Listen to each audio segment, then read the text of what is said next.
Good morning and welcome to a thrilling lesson on volume by cross sections. This is like those projects that we did at the end of last year where you had some sort of like flat base. So I'm just going to make one up. You had some sort of flat base that we built out of cardboard, and then you were building up shapes on top of that. So like some of you guys were building like square slices on top of that. Or maybe you were building semicircles.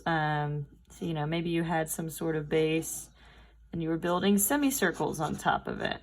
I'm not great at drawing these, obviously, but that's kind of the idea is you've got a flat base and you've got slices coming out of the page like a loaf of bread, but your slices can be different shapes. So we're going to go through some example problems of how to solve these. The base idea for volume by cross sections, you're going to be doing an integral because you're trying to add up the area of every single one of these slices. So like if you could take this square and this square and this square and this square and all the infinite squares that could be in here, and you added up the area of all of those, that would create your whole volume of this whole loaf of bread thing. So the integral adds things up. So you're going to use the integral and you're going to do the integral of the area of a slice. And then you're either going to have dx or dy. Depends which direction. So we'll look at how to tell in a minute.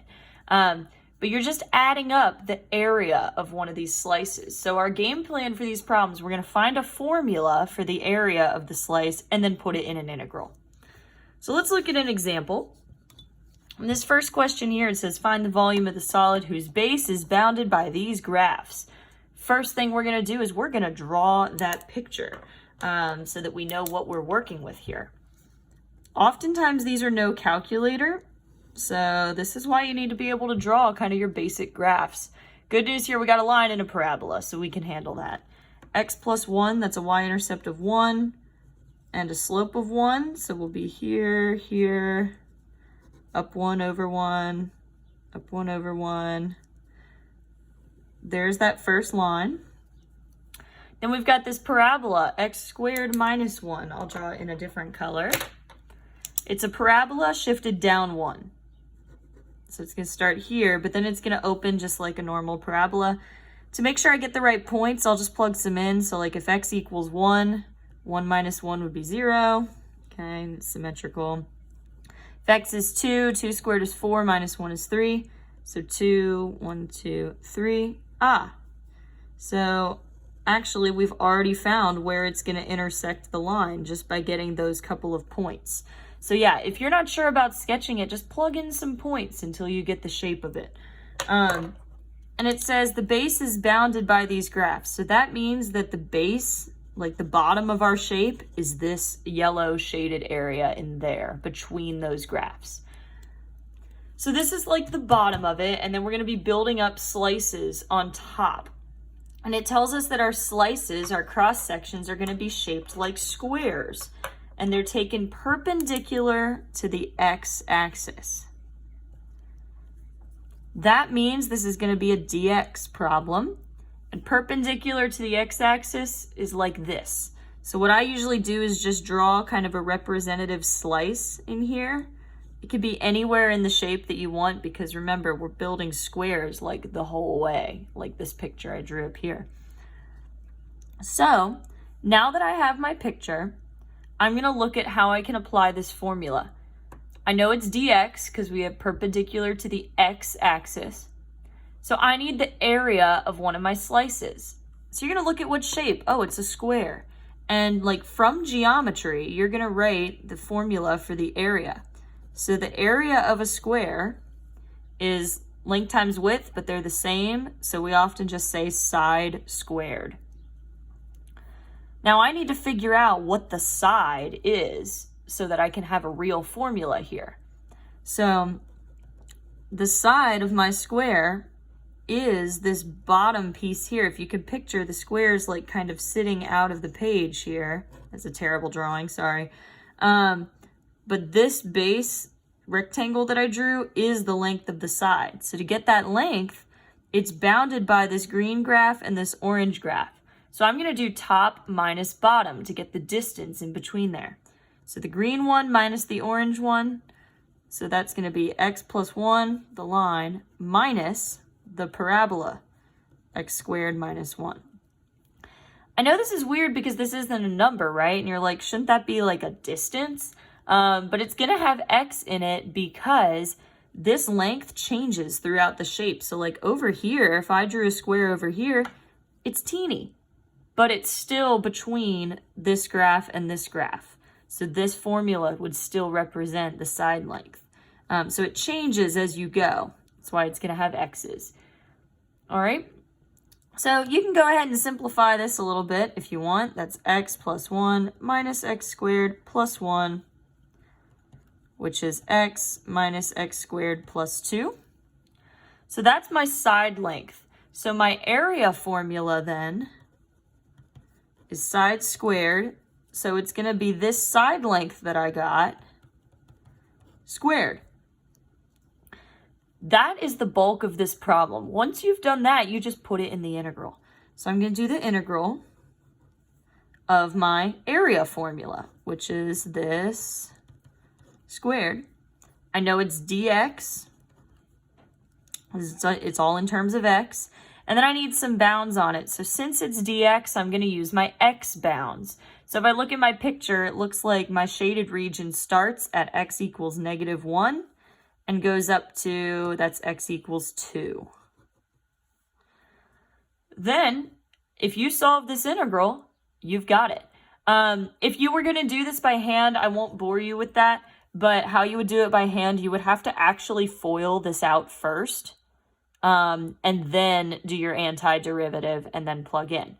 A lot of times you have a calculator for these, so if you do have a calculator, just go to math, definite integral, and just literally type in your expression there and you'll get a number for the volume. All right, let's look at another one.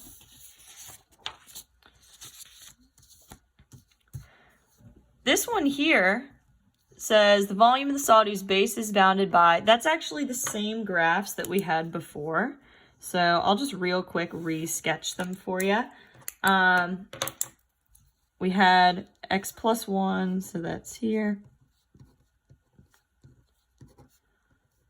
Okay.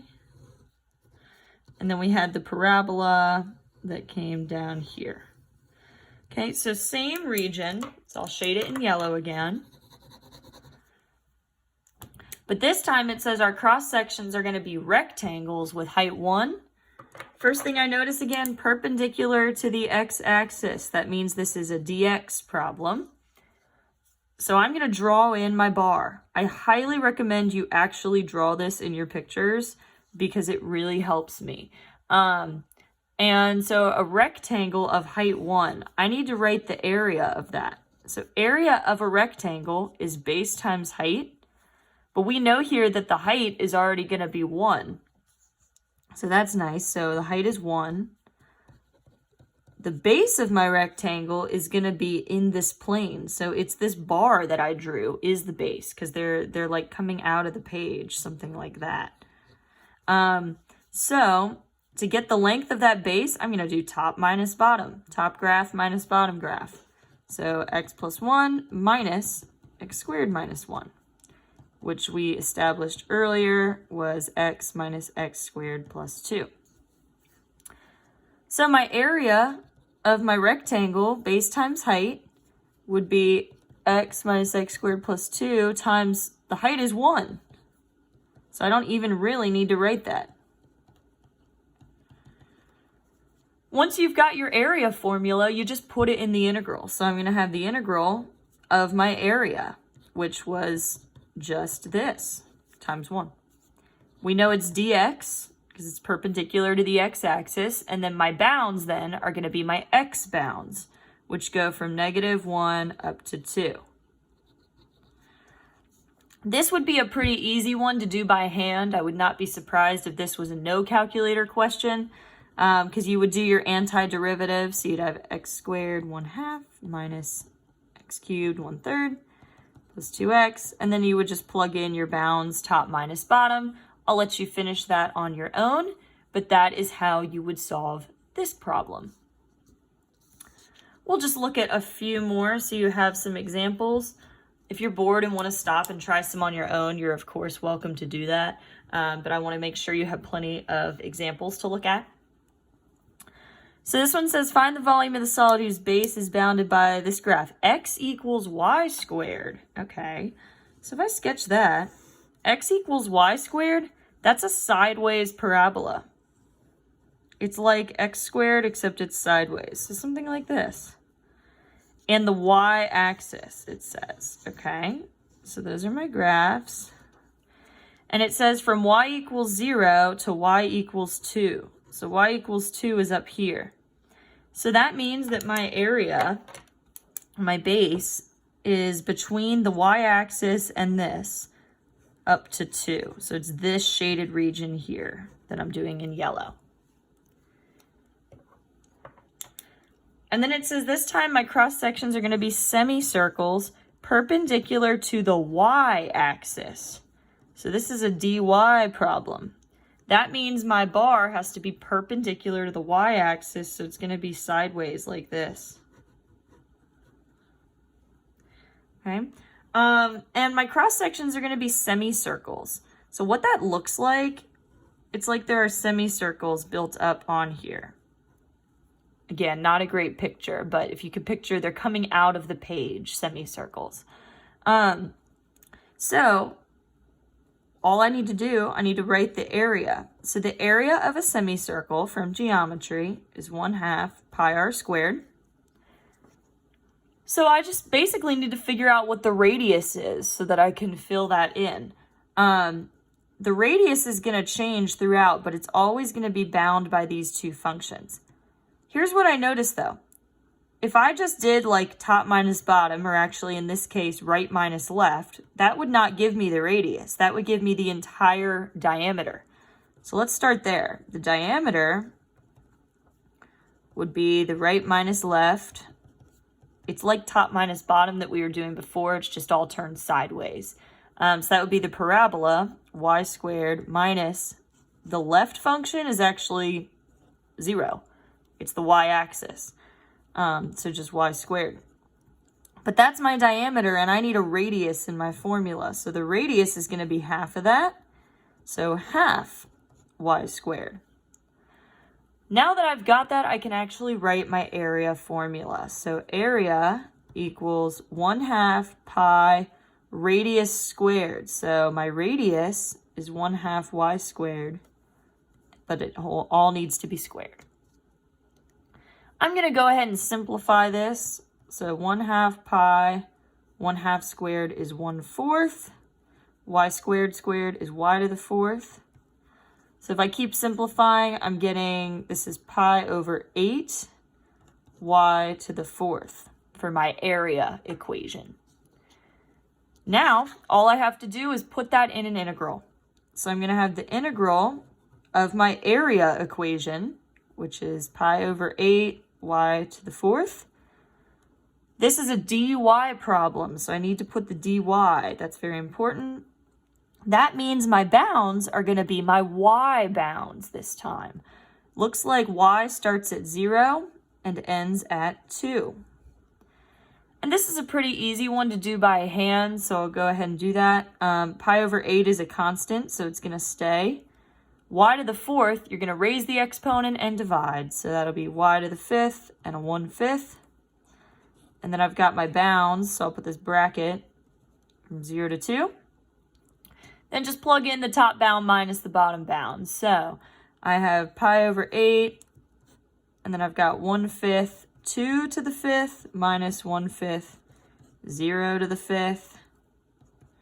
So pi over 8. 2 to the 5th is 32, so that's 32/5. This part is 0. And if you wanted to simplify that, 32 divided by 8 is 4.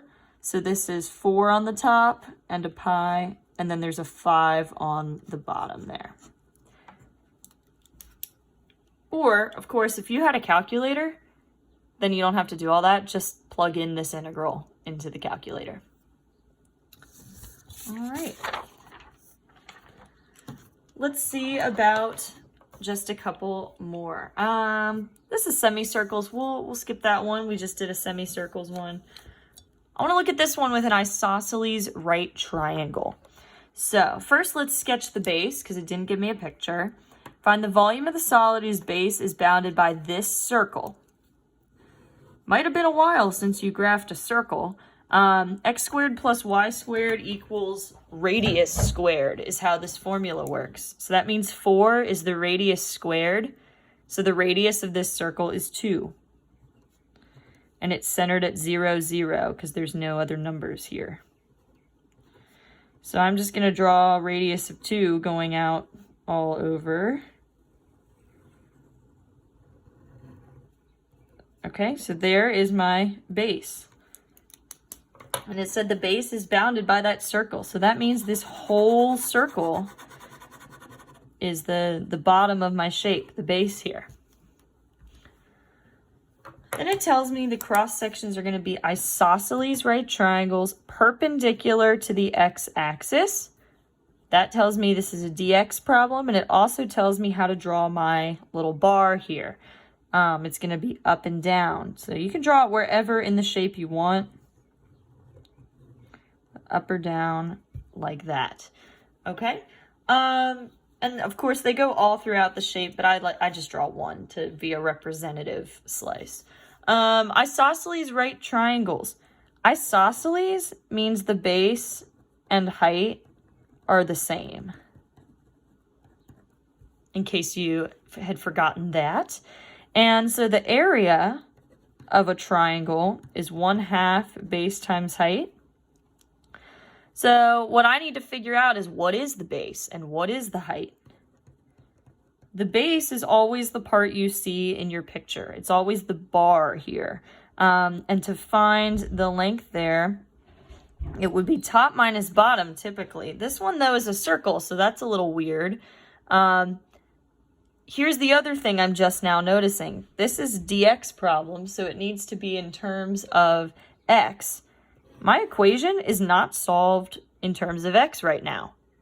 So I'm actually going to do some little scratch work here and get it looking like y equals something. So this will be y squared equals 4 minus x squared. So then y equals plus or minus the square root of 4 minus x squared. That puts it in terms of x to match my dx. And basically how the plus or minus works, the plus is the top half of the semicircle. The minus would give you the bottom half of the semicircle here.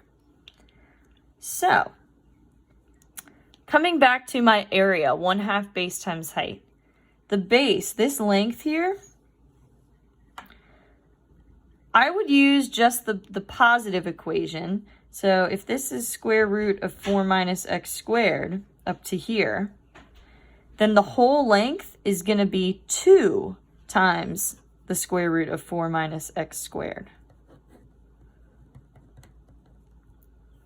Because that's, this top part is one of them, and then this bottom part is another. You could also view it like this. If this is the plus and this is the minus, it really is still top minus bottom. Positive this minus negative would actually be adding 1, so that's your 2. All right, so that's the base of my triangle.